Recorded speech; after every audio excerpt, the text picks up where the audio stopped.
আমি বললাম আমি তো আরো পেঁয়াজ ধরল রে। না না, মরদ হয় মেয়ে হয়, কিন্তু হিজরা হওয়ার কারণ কি? এটা কি আল্লাহ হিজরা করার দুনিয়াত পাঠায়, না অন্য কোনো কারণে হিজরা হয়?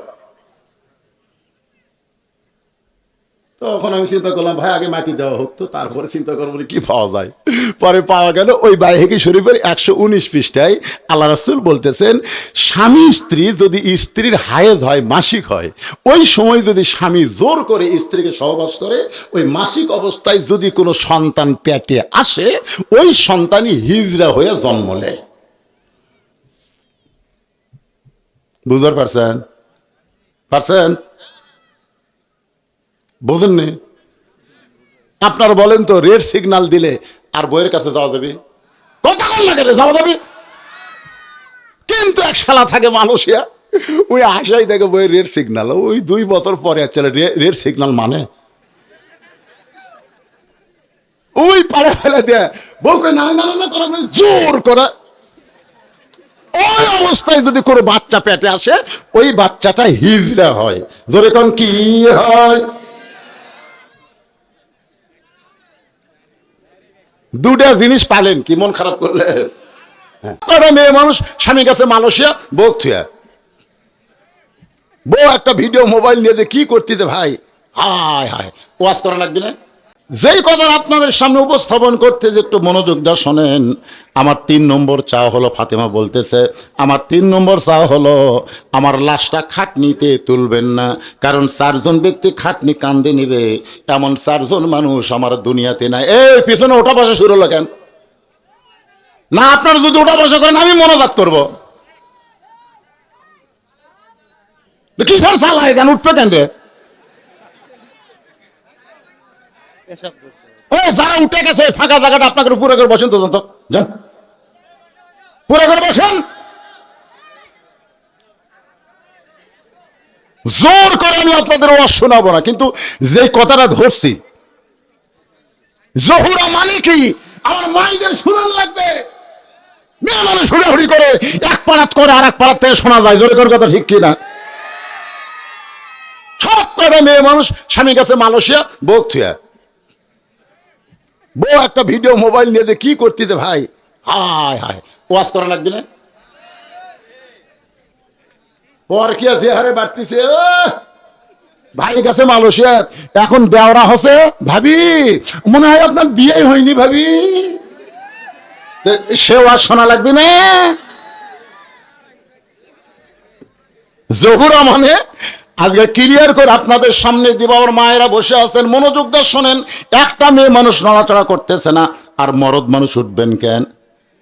আমি হিসাব করে দেখলাম 4 জন মানুষ আমার খাটনি কান্দে নিবে, এমন 4 জন মানুষ আমার দুনিয়াতে নাই। ফাতেমা বলতেছে মেয়ে মানুষ মারা গেলে যেমন তেমন মানুষ তার খাটনি কান্দে নিবার পারবে না। আপনার বলেন তো, শালি যদি মারা যায়, দুলাভাই কি তার খাটনি কান্দে নিবার পারবে? ভাবি যদি মারা যায়, তাহলে দেওরা কি ভাবির খাটনি কান্দে নিবার পারবে? আপনার বলেন তো, মেয়ে মানুষ মারা গেলে তাকে কবরের মধ্যে কারা নামাবে? পাইকের হারে সব পুরুষ নামাবার পারবে না। যাদের সঙ্গে বিবাহ বসা হারাম, তারাই শুধু কবরে মাইয়াত নামাতে পারবে। ধরে কোন ঠিক কিনা? আমার মায়েরা মনোযোগ দিয়ে শোনেন। ওগো স্বামী, আমার কবর যদি আপনি খুঁড়তে পারেন, তাহলে শোনেন, জান্নাতুল বাকির পূর্ব কোণায় সবুজ রঙের একটা বাতি জ্বলতেছে। ওই বাতি বরাবর আমার কবর খুঁড়ে ওখানে আমাকে দাফন করবেন। যদি আপনি কবর খুঁড়তে পারেন তো ভালো, যদি না পারেন, আপনার একান্ত বন্ধু যদি কেউ থাকে দুনিয়ায়, তার একটু বলবেন সে যেন গোপনে ফাতেমার কবরটা খনন করে দেয়। গভীর রাত্রে হযরত আলী কাঁদতে কাঁদতে যেই মাত্র বের হয়ে গেছে, এমন সময় হাসান হোসেন দৌড়ে এসে মাকে চাইবা ধরে বলতেছে, মা আমাদের 2 ভাইকে বের করে দিয়া আপনি দরজা বন্ধ করে আমার বাবার সঙ্গে কি এমন গোপন কথা বললেন মা? আমার বাবা কাঁদতে কাঁদতে কেন বের হয়ে যায়? ফাতেমা 2টা সন্তানকে নিয়ে চিন্তা করে, এদেরকে যদি না ঘুমায় তাহলে আমার কবর দিতে এরা বাধা দিবে। ধরে কোন কথা ঠিক কি না? হাসান হোসেন বলতেছে, মা দরজা বন্ধ করে দিয়া বাবার সঙ্গে গোপন কথা বলার কথা বলে আমাদেরকে বের করে দিলেন। আমরা বাইরেই ছিলাম মা, আমরা মনে করেছিলাম দরজা বন্ধ করে বাবার সঙ্গে আপনার ভালোবাসা প্রকাশ করবেন, কিন্তু কি এমন ভালোবাসলেন মা, বাবা কাঁদতে কাঁদতে কোথায় যায়। আবু যর গিফারির জানলার কাছে বিষাক্ত সাপ যেমন ফসফস করে, হযরত আলী তেমনি কাঁদতেছেন। আবু যর গিফারি বলতেছে, কে কান্দে এমন করে? দরজা খুলে তাকায় দেখে আসাদুল্লাহিল গালিব হযরত আলী কাঁদতেছে। আবু যর গিফারি বলে, আলী ভাই, জীবনে বহু যুদ্ধ তোমার সঙ্গে করেছি, কোন যুদ্ধে তোমাকে পরাজিত হতে আমি দেখি নাই। আলী, আজকে তোমার জীবনে এমন কি যুদ্ধ শুরু হলো, এমন করে আমার জানলার পাশে কেন কাঁদতেছো? আবু যর গিফারের দিকে আলী তাকায় বলে, আবু যর, জান্নাতুল বাকির পূর্ব কোনায় একটা কবর কর, একটা কবর কর। আবু যর গিফারি বলে, আলী, দুনিয়ার মানুষ না বললে কবর কেন করব? আলী বলতেছে, ও আবু যর, একজন পর্দানিশী আজকে গভীর রাত্রে মৃত্যুবরণ করবে, গভীর রাত্রে তাকে দাফন করা লাগবে। আবু যর গিফার বলে, আলী ভাই, সেই পর্দানিশীর নাম কি আপনার মুখস্থ নাই? আলী বলতেছে, 6 মাস আগে আমার হাসান হোসেন নানা হারাইছে, আজকে গভীর রাত্রে আবার মা হারাবে। 6 মাস আগে কে হারাছে? জোরে বলেন, কি হারাছে? নানা হারাইছে, আজকে গভীর রাত্রে মা হারা হবে। আবু যর বলতেছে, তোমার হাসান হোসেনকে তাহলে কে সামাল দিবে? আলী বলতেছে, আবু যর, পরের কথা পরে চিন্তা করা যাবে, যা একটা কবর কর। কান্দে কোদাল না আবু যর গিফারি গভীর রাত্রে ওই জান্নাতুল বাকির পূর্ব কোনায় গিয়ে দেখে একটা বাতি জ্বলতেছে, যেই বাতির কোনো তার নাই, যেই বাতির কোনো সুইচ নাই, বিনা সুইচে বিনা তারে আল্লাহ অটোমেটিক জ্বালায়া দিছে। আবু যর গিফারি লক্ষ্য করে দেখে বাতির আলো গোলাকার হয়ে পড়ে নাই, সার কোনা কবরের মতন পড়েছে। ওই আলোর মধ্যে কোদাল দিয়ে কবর খুঁড়তে খুঁড়তে আবু যর গিফারি বলে, রে কবর, তুই কি বলতে পারিস দিনের বেলা কবর না করে এই রাতের অন্ধকারে কেন কবর খুঁড়তে আসলাম? কবর রে, তুই কি জানিস আজকে তোর মধ্যে কাকে দাফন করা হবে? এ কবর, আল্লাহ নবীর কলিজার টুকরা ফাতেমাকে দাফন করা হবে। এ কবর, খবরদার বেয়াদবি করিস না, তোর মধ্যে এমন একজন মহিষী নারীকে রাখা হবে যার 2টা সন্তান জান্নাতি যুবকদের সর্দার হবে।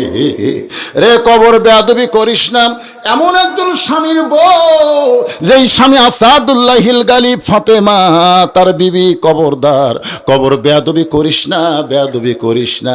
এই বলে যেই মাত্র কোদাল তুলতে চায়, এমন সময় কবরের মধ্য থেকে আওয়াজ আসে, আবু যর, কার মেয়ে, কার মা, কার বিবি, এইটা কবর দেখবে না। কবর দেখবে আমল যদি ভালো হয় কবর জান্নাতের টুকরা হয়ে যাবে, আমল যদি খারাপ হয় কবর জাহান্নামের গর্ত হবে। রাসূল মাঝে মাঝে বলতেন, ফাতেমা, তুই যেন মনে করিস না মা, আমি তোর বাবা আল্লাহর নবী বলে আল্লাহ তোকে জান্নাত দিবে। কখনোই মনে করিস না তুই হাসান হোসেনের মা বলে আল্লাহ তোকে জান্নাত দিবে, আলীর বউ হওয়ার কারণে আল্লাহ তোকে জান্নাত দিবে। ফাতেমা বলে, বাবা, তাহলে আল্লাহ আমাকে কেমনে জান্নাত দিবে? রাসূল বলে, ফাতেমা, জান্নাতের আমল যদি করতে চাস মা, তাহলে জান্নাতের আমল করি তোকে কবরে যেতে হবে। ফাতেমা বলে, বাবা, মেয়েদের জান্নাতের আমল কি বাবা শুনতে চাই? রাসূল বলে, ফাতেমা, 1 নম্বর হলো পর্দা, 2 নম্বর হলো স্বামীর কথা মতো চলা, 3 নম্বর হলো রমজান মাসে রোজা রাখা, আর 4 নম্বর হলো আল্লাহর 5 ওয়াক্ত নামাজ আদায় করা। এই 4টি আমল যদি করতে পারো ফাতেমা, আল্লাহ তোমার জন্য 8টা জান্নাতের দরজা খুলে দিবে। কবরের ভিতর থেকে এমন শব্দ শোনার পরে আবু যর গিফারি আর কোদাল মারতে পারে নাই, কবর ছেড়ে পালায়ে গেছে। গভীর রাত্রে হযরত আলী ফাতেমাকে কান্দে করে ওই জান্নাতুল বাকির পূর্ব কোনায় সবুজ রঙের বাতি বরাবর গিয়ে দেখে অর্ধেক কবর খনন হয়েছে, পুরা কবর খনন হয় নাই।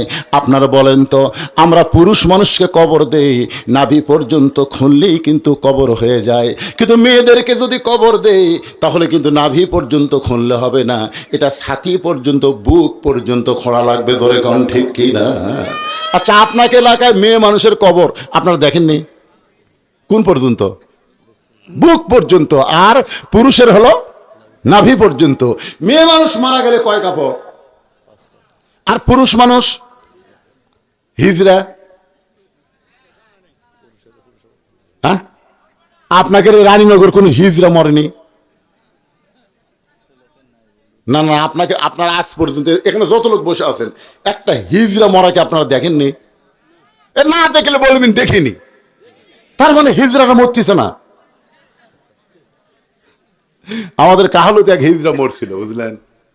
এখন মরার পর আমরা বিপদত পড়লো যে মেয়ে মানুষ মরলে 5 কাপড় দেই, পুরুষ মানুষ মরলে 3টে দেই, এক কয়টা দেব? তা আমার কাছে বললো, হুজুর কি করা যায়? আমি তো চিন্তা করলাম রে, জীবনে হিজড়া মরা দেখিনি, আজ কি ফতুয়া দেই? আমি যদি বলি 5 কাপড় তাহলে জনগণ বলবি তো মেয়ে মানুষ না হিজড়া। আমি যদি বলি 3 কাপড় তাহলে বলবি তো পুরুষ না হিজড়া। আমি কইলাম কি দেই, তাহলে 3.5টা দেবো না 4টে দেবো? যদি দেই কিছুক্ষণ পরে এসে জনগণ বলবে হুজুর দলিল দেন। আমি কোরআন হাদিস বললাম, আমার যত ওস্তাদ আছে সবাইকে বললাম, হুজুর এই যে হিজড়া মূল্য কি বিপদ, কয় কাপড়? তো হুজুরা বলতেছে, বা আমার এলাকাত কোনোদিন হিজড়া মরেনি রে, এই বিপদ তো আমরা পড়িনি, তুই যখন পড়ছিস একটা সমাধান দে। হাদিস পড়তে পড়তে পড়তে পড়তে পাওয়া যায় ভাই, লোকজন আশা করে হুজুর কি করবো, লাস্ট তো পৌঁছে যাবি। বাইহাকি শরীফের 122 পৃষ্ঠা, বাইহাকি শরীফের মূল বাইহাকি শরীফের 122 পৃষ্ঠা আল্লাহ রাসূল বলেছেন, হিজড়া যদি মেয়েদের মধ্যে বেশি থাকে তাহলে মরে গেলে 5 কাপড়, হিজড়া যদি পুরুষ মানুষের সঙ্গে থাকে তাহলে মরে গেলে 3 কাপড়। আমি বললাম, ভাই কার সাথে বেশি আছিল? এই তো মাজা ঝোঁকাছে হুজুর, কিন্তু পুরুষের সাথেই ছিল, তাহলে তার 3টে দাও। একজন আমার বলতেছে, হুজুর এই যে হিজড়া খেলে আপনি এতক্ষণ বিপদে পড়লেন, এই হিজড়া হওয়ার পিছনে কারণ কি? আমার মায়েরা যারা পর্দার অন্তরে বসে আছেন একটু মনোযোগ দেন। হযরত আলী কবরের দিকে লক্ষ্য করে দেখে সাইয়্যিদাতুন নিসায়ে আহলিল জান্নাহ ফাতেমাতুজ জোহরা, জোরে কোন সুবহানাল্লাহ। তার কবর অর্ধেক খনন হয়েছে, পুরা কবর খনন হয় নাই। এখন ফাতেমাকে আস্তে করে জমিনে রাইখা বাদ বাকি কবর নিজে খনন করে ফাতেমাকে দাফন করার পরে আল্লাহকে বলতেছে, আল্লাহ আমার পর্দানিশী বিবি ফাতেমাকে আমি নিজে দাফন করে তোমার কাছে বলতেছি, আল্লাহ ফাতেমাকে তুমি কবুল করে নাও, ফাতেমাকে তুমি কবুল করে নাও। একটু মনোযোগ দিয়ে শুনবেন, ফাতেমাকে কবুল করে নাও। এই দোয়া করার পরে হযরত আলী তাকায় দেখে সামনে কয়েকটা পুরাতন কবর দেখা যায়। এখনই ফাতেমাকে কবর দেওয়া হলো, সেই নতুন কবর আর নাই। হযরত আলী গোটা জান্নাতুল বাকি দৌড়ায় বলে, ফাতেমার কবর, ফাতেমার কবর কোথায়, ফাতেমার কবর? কে যেন ডাক দেয়, বলে আলী ফাতেমা পর্দানিশী, আমি আল্লাহ জহুরা ডিগ্রি দিয়া ফাতেমার কবরটাকে কিয়ামত পর্যন্ত পর্দা করে দিয়েছি। মারে ফাতেমা পর্দানিশী, আমি আল্লাহ জহুরা ডিগ্রি দিয়ে। সমস্ত মুরিদরা বলে, হুজুর জহুরা ডিগ্রি দিয়ে আল্লাহ ফাতেমার কবরকে পর্দা করলো, কিন্তু জহুরা মানে কি? আসলেই তো তাই, আপনারাও বসে আছেন, জহুরা মানে শোনা লাগবে না? জোহরা শব্দের অর্থ কি? আমার মায়ের আপনাদের জন্য রেখে দিলাম, এ ওয়াজটা আমি আজকে কমপ্লিট করে আপনাদের শোনাবো। যারা আমার সামনে বসে আছেন, আমি আয়াতের কিছু কথা বলি কিন্তু আর সামনে যাওয়ার পারি নাই। আল্লাহ বলতেছেন, আত্তাকুল্লাহ, ভয় করতে হবে একমাত্র কাকে? আরো জোরে বলেন কাকে? অন্তর থেকে বলেন। 15.5 বছর আমরা ভয় করছি কাকে? অন্তর থেকে কোন বারে? অন্তর থেকে কোন? আমার বউ পর্যন্ত আমার কান গরম করে দিছে, কুটি ওয়াজ করে যাচ্ছেন আত্রায়, কুটি যাচ্ছেন রানীনগর, কুটি যাচ্ছেন মান্দা, আমাকে বলতেছে দেখে শোনা ওয়াজ করবেন। আমার বউ, আপনারা বলেন তো, দেখে শোনা ওয়াজ করবেন বলতেছে আমার বউ, কার ভয়ে? আল্লাহর ভয়ে দেখে শোনা ওয়াজ করবেন। কি দেখবো রে? বলে দেখবেন পুলিশের গাড়ি, র্যাবের গাড়ি, তার হাসিনার কোনো কেদার মঞ্চে আছে কিনা, এগুলো আগে দেখবেন। যদি দেখেন এগুলো সব আছে, তেল তেল আওয়াজ করে বাড়ি আসবেন। দেখছেন? আয় আয় ভাই, ওরা বক্তারাও পর্যন্ত চারিদিকে দেখে আওয়াজ করা লাগছে রে, উপর দিকে দেখার খেয়ালই হয়নি। জোরে কোন কথা ঠিক কিনা? এখন আপনারা কোন দিকে তাকায় আছেন, চারিদিকে না উপর দিকে? আরো জোরে বলেন, কোন দিকে?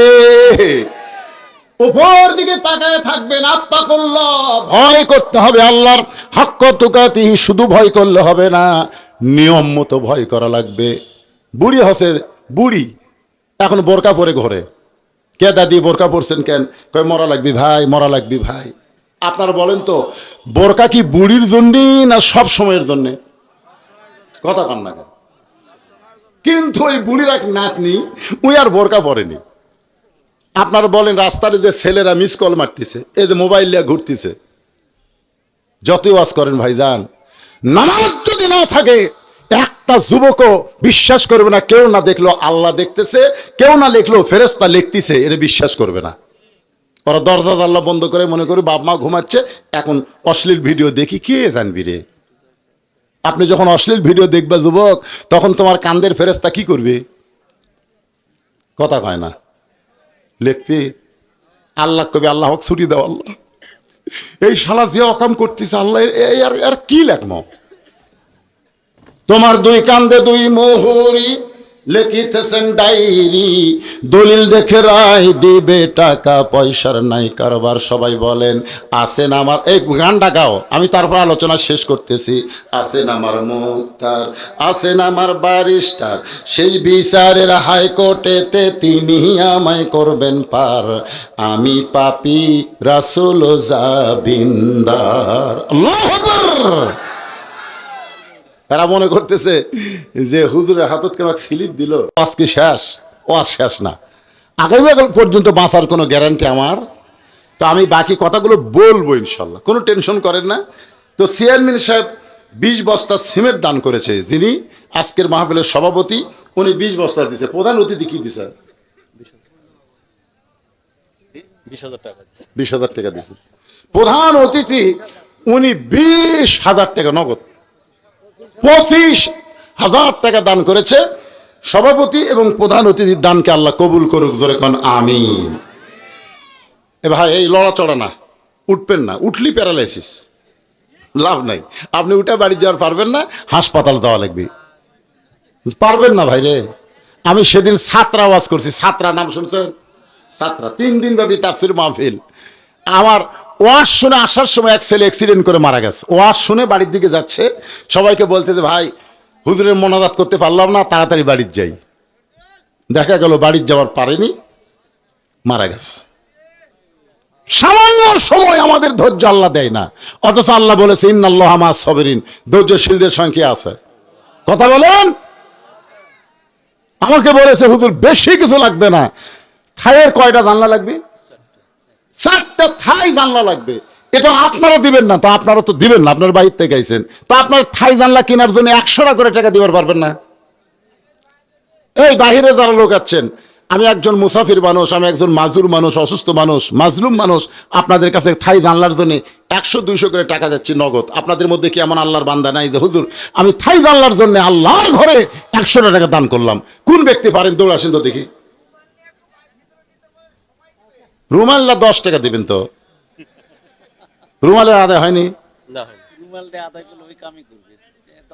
দেখ 10 টাকা করে দেখবেন 4টা জানলা হয়ে যাবে ইনশাল্লাহ। 10 টাকা না দিয়ে আপনার কাছে যেটা বড় লোট আছে সেটা দেন। এই রুমাল না যাও, এত রাত্রে রুমাল না যাই, কি করছে রে সর্বনাশ।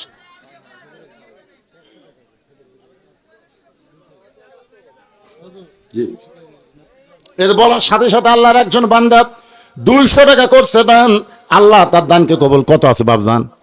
মাশাআল্লাহ মাশাআল্লাহ। ওটা আশা করবেন না, মসজিদ আল্লাহর ঘর, আপনি দান না করে উঠে যাবেন? উঠে যাবেন? আজরাইলের সাথে কি আপনার কন্ট্যাক্ট আছে নাকি? হ্যাঁ, 10 টাকা 20 টাকা যা পারেন আল্লাহর রাস্তায় দান করবেন। আল্লাহ তোমার একজন বান্দা 100 টাকা 1000 টাকা দান করেছে, আল্লাহ দানকে কবুল করেন। আর একজন 100, আর একজন 100, আরেকজন আল্লাহর বান্দা 500 টাকা দান করেছে থাই জানলার জন্য, আল্লাহ আরেকজন 100 টাকা দান করছে, আল্লাহ কবুল করেন। আল্লাহুম্মা আমিন। এই গামছা নিয়ে ভিতরে যাচ্ছে ভাইজান, অধৈর্য হয়েন না, 2 মিনিট একটু বসেন আল্লাহর রাস্তায়। হ্যাঁ, এই রুমাল নিয়ে যাচ্ছে রুমালটা যায় না কেন? আল্লাহ তোমার একজন বান্দা 100 টাকা দান করেছে, আল্লাহ কবুল করেন। মাশাআল্লাহ মাশাআল্লাহ। আর একজন 500 টাকা দান করেছে, আল্লাহ দানকে কবুল করেন। দুনিয়ারই সম্পদ দুনিয়াতে রবে, ফকির হয়ে মানুষ কবরে চলে যাবে। দিয়ে আল্লাহ বোঝে মন কায়রা নিতে কতক্ষণ। আল্লাহ তোমার একজন বান্দা 500 টাকা দান করেছে, আল্লাহ দানকে কবুল করেন। আল্লাহ নেক নিয়ত নেক আশা পড়া আল্লাহুম্মা আমিন। হইচই না করে ভদ্রভাবে যিনি যা পারবেন আল্লাহর রাস্তায় আল্লাহর ঘরে দান করবেন। আল্লাহর ঘরে দান